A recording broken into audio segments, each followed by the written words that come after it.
రెండో రోజు పిఠాపురంలో deputy CM Pawan Kalyan tour కొనసాగుతోంది. 3 రోజుల పర్యటనలో భాగంగా ఆయన ఇవాళ కాకినాడలో పలు కార్యక్రమాల్లో పాల్గొనున్నారు. కాకినాడ కలెక్టరేట్ లో పలు శాఖలపై అధికారులతో సమీక్షలు నిర్వహించనున్నారు. అనంతరం జనసేన పార్టీ ఎంపీ ఎమ్మెల్యేలతో పవన్ సమావేశం కానున్నారు.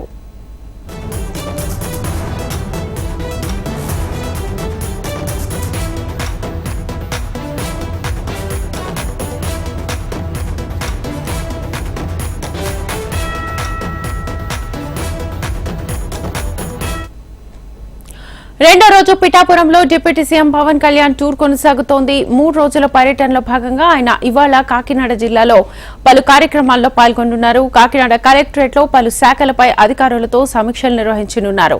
అనంతరం జనసేన పార్టీ ఎంపీ ఎమ్మెల్యేలతో పవన్ సమావేశం కానున్నారు.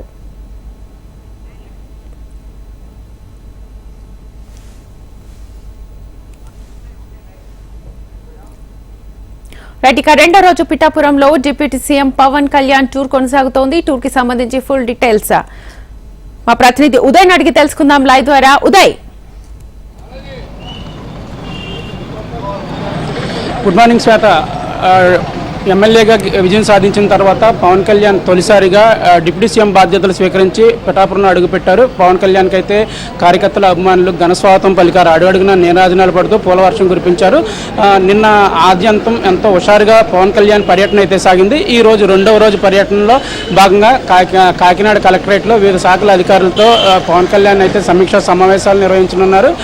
10:30 నుంచి 11:30 వరకు గ్రామీణాభివృద్ధి శాఖ, అలాగే 11:30 నుంచి 12:30 వరకు నీటిపారుదల శాఖ, 12:30 నుంచి 1 గంట వరకు అటవీ శాఖ, అలాగే 1 గంటన్నర నుంచి 2:30 వరకు ఈ వివిధ శాఖల అధికారులతో అయితే సమీక్షా సమావేశాలు నిర్వహించనున్నారు. 3 గంటలకైతే ఆయన నివాసానికి, చేబ్రోల్లో ఉన్న ఆయన నివాసానికి అయితే చేరుకోనున్నారు. రేపు ఉదయం కూడా ఈ కార్యక్రమాలు ఇలాగే సాగనున్నాయి. రేపు ఉదయం పవన్ కళ్యాణ్ అయితే ఉప్పాడ తీరంలో సముద్ర కోతకు గురైన ప్రాంతాలను అయితే పవన్ కళ్యాణ్ అక్కడ పరిశీలించనున్నారు. అక్కడ గ్రామస్తులతో కలిసి మాట్లాడనున్నారు. అసలు ఈ తీసుకోవాల్సిన చర్య అంటే గత ప్రభుత్వం ఏ చర్యలు తీసుకుంది ఈ కోత నుంచి నివారించడానికి, అలాగే ఈ ఇళ్లు కానీ కొన్ని దేవాలయాలు కానీ సముద్రంలో కలిసిపోవడం జరిగింది, వాటికి ఏ రక్షణ చర్యలు చేపట్టారనే దాని మీద కూడా వారితో మాట్లాడనున్నారు. అలాగే వారికి కావాల్సిన పటిష్టమైన చర్యలు ఏమేమి కోరుకుంటున్నారు, అలాగే వారు ఏమేమి చర్యలు ప్రభుత్వం నుంచి కోరుకుంటున్నారు అనేది కూడా పవన్ కళ్యాణ్ అయితే వారి నుంచి నివేదికల ద్వారా అలాగే వాళ్ళ సమస్యలను అడిగి తెలుసుకోనున్నారు.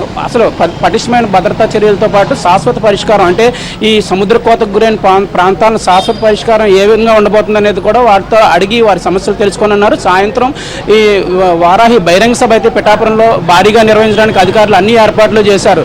పిఠాపురం ప్రజలు రుణం తీర్చుకుంటానని పవన్ కళ్యాణ్ పదే చెప్పడం జరుగుతుంది. అలాగే నిన్న కూడా పవన్ కళ్యాణ్ పిఠాపురం ప్రజలు రుణం తీర్చుకుంటానని ఇక్కడే శాశ్వత నివాసం ఏర్పాటు చేసుకోవడానికి ఒక స్థలం కూడా చూసుకోవడం జరిగిందని కూడా చెప్పడం జరిగింది. పిఠాపురం ప్రజలు ముఖ్యంగా తాగునీటి సమస్యపై ఆయన దృష్టి పెట్టనున్నారు. అలాగే పిఠాపురం ప్రజలకు ఏమేం కావాలి అనేది కూడా వారితో నేను మాట్లాడడం జరిగింది.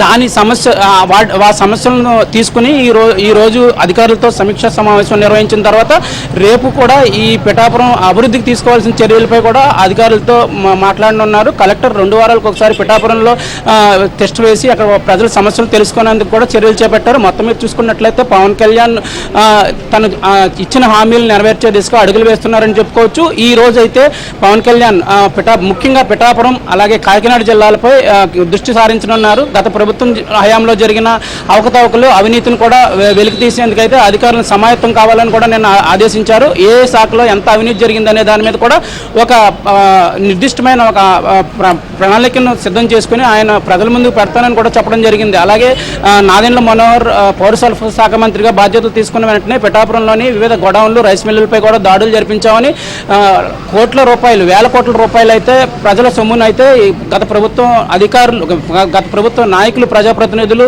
దోచుకోవడం జరిగిందని, దాన్ని పూర్తిగా తగ్గిస్తామని కూడా పవన్ కళ్యాణ్ చెప్పడం జరిగింది. ఈ నేపథ్యంలో కొంతమంది అధికారులకు, అంటే గత ప్రభుత్వంలో ఉన్న అవినీతి పరులకు కొమ్ము కాసిన కొంతమంది అధికారులకు అయితే వెన్నులో ఒడుకు పుట్టిందని చెప్పుకోవచ్చు. ఈ రోజు సమీక్షా సమావేశంలో ఏ అవినీతి విషయాలు బయటపడతాయని కూడా అధికారులు అయితే గుబులుగా ఉన్నారు. మరోవైపు ప్రజలందరూ ఎంతో ఆసక్తిగా ఎదురు చూస్తున్నారు. గత ప్రభుత్వం నాయకులు చేసిన అవినీతిని, అలాగే వారు చేసిన అక్రమాలను కూడా ఏ విధమైన అక్రమాలను బయట పెడతారనేది కూడా ప్రజలు కూడా ఎంతో ఆసక్తిగా గమనిస్తున్న పరిస్థితి అయితే కాకినాడ జిల్లాలో నెలకొంది. శ్వేత.